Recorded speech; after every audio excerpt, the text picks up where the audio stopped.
Governor, 4 deputy governor, উপদেষ্টা এবং আর্থিক গোয়েন্দা দপ্তর প্রধানের পদত্যাগের দাবিতে বিক্ষোভ চলছে বাংলাদেশ ব্যাংকে। ঘটনার সময় কার্যালয়ে ছিলেন না গভর্নর আব্দুর রউফ তালুকদার।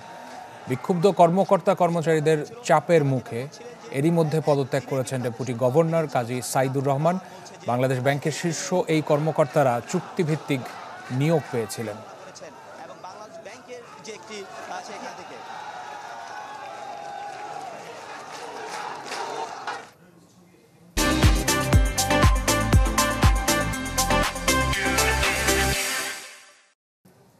আরো বিস্তারিত জানাতে বাংলাদেশ ব্যাংক থেকে সরাসরি যুক্ত হচ্ছেন সহকর্মী মাসুম মিয়া। মাসুম, শুনতে পাচ্ছেন? আশা করি একটু বলবেন যে সেখানে এখন কি চলছে, বিশেষ করে বিক্ষোভ হচ্ছে যে দাবিতে, তার সম্পর্কে বিস্তারিত জানতে চাই। কি বলছেন বিক্ষোভকারীরা?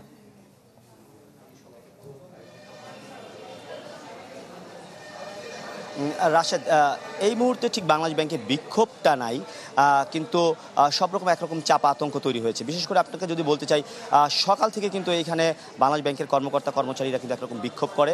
তাদের মূল দাবি ছিল গভর্নর সহ যেই ডেপুটি গভর্নর রয়েছেন তাদের পদত্যাগ। তাদের একরকম সাদা কাগজে স্বাক্ষর রাখা হয়েছে ডেপুটি গভর্নর সাইদুর রহমান সহ একাধিক ডেপুটি গভর্নরের। আপনি জানেন যে বাংলাদেশ ব্যাংকে কিন্তু গভর্নর গতকালকেও আসেননি, আজকেও আসেননি। ডেপুটি গভর্নর সাইদুর রহমানকে আমরা দেখেছি বের হয়ে যেতে, তখন আসলে খুবই উত্তেজনা চলছিল। এছাড়া আমরা দেখেছি বিআইএফির যে চিফ ডেপুটি গভর্নর মাসুদ বিশ্বাস, তাকেও আমরা দেখেছি যে একরকম লাঞ্ছনা, মানে একরকম বিক্ষোভের মুখেই তাকে বাংলাদেশ ব্যাংক ত্যাগ করতে হয়েছে।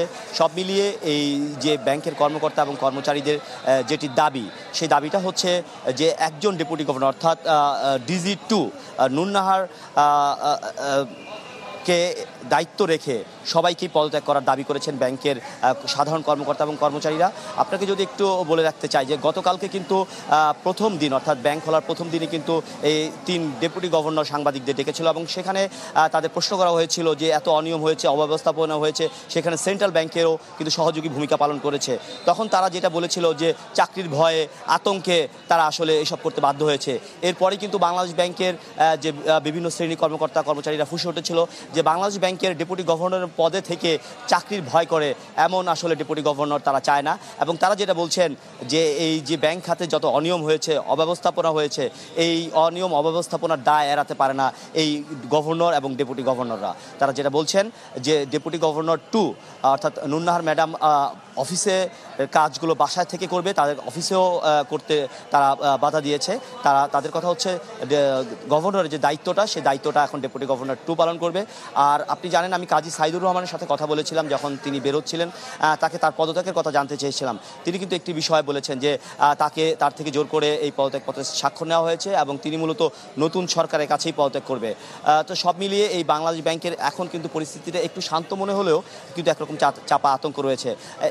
এই যে বাংলাদেশ ব্যাংকের এখন যে পরিস্থিতি, সেই পরিস্থিতি উত্তর থেকে সঠিক নির্দেশনার প্রয়োজন বলে মনে করছেন এইখানকার কর্মকর্তা কর্মচারী। তো সর্বশেষ ছিল এই বাংলাদেশ ব্যাংক থেকে। রাশেদ।